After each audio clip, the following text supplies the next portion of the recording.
हेल' माय फ्रेन्ड्स, आं दिनै नोंथांमोननो मोनसे खोथाखौ फोरमायनो आखायाव लाबाय। आं दिनै मा मुवा बेसादफोरखौ बायखौ आंनि आरसिएमनि आन्दाराव एबा आरसिएमनि आइडिनि आन्दाराव मा मुवा बेसादफोरखौ बायनाय जाखो बेफोरखौ नोंसोरनि एबा नोंथांमोननि सेराव दिन्थिनो थाखाय आखायाव लानाय जाबाय। हेल' फ्रेन्ड्स, नै आं दिनै आरसिएमनि जानाय लोंनाय मुवा बेसादफोर बायलायबाय। नै मोनसे जाबाय सार्फ पेकेट मोनसे, जानाय थाव एबा थाव गुबै पेकेट मोननै लाखिदों। नै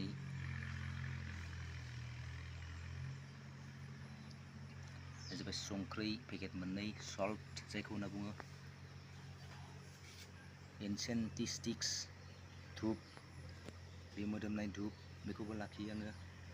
नै मोनसे जाबाय थाम्फैनि धुप, निमनिफ्राय बानायनाय। नै जाबाय जाग्रा मेथाइ मिक्सार, बेखौबो लाखियो आंनि आइडिनि आन्दारावनो बायजोबो। नै जाबाय रं एबा कालार, बेखौबो लाखिदों। नै जाबाय कलगेट, बेखौबो बायबाय। इना साबुन लाखिदों, थोरसि सुग्रा मोनसे लाखिदों। नै जाबाय साहा बिलाइ पेकेट मोनसे, बेखौबो लाखिदों। बेफोर गासैबो मुवाफोरखौ आङो दान मोनसेयाव खेबनै लाखियो। आंनि आइडिनि सिङावनो बायनानै जायो। सम 3 मास एबा 6 मासनि उनाव खेबफा फ्रि प्रडाक्ट मोनो बेफोरखौ जायोब्ला, एबा गावनि एकाउन्ट्सआवनो माब्लाबा सम एसे फैसा हाबो। बेनिखायनो आं बेफोर मुवाफोरखौ बाहायो।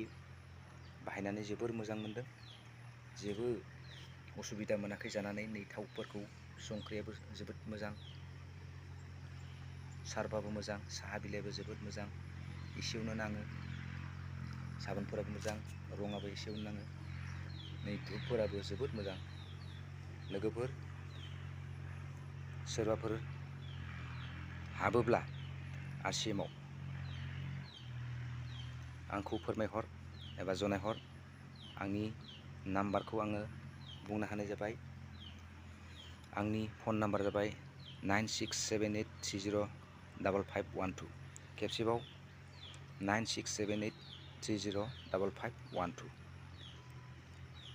नोंथांमोनाबो बेफोरबायदि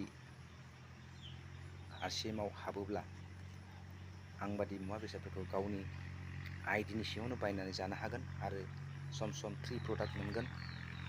एसे दामब्लाबो जेबो माबा गैया, डिस्टार्ब गैया, जेबो हेंथा गैया।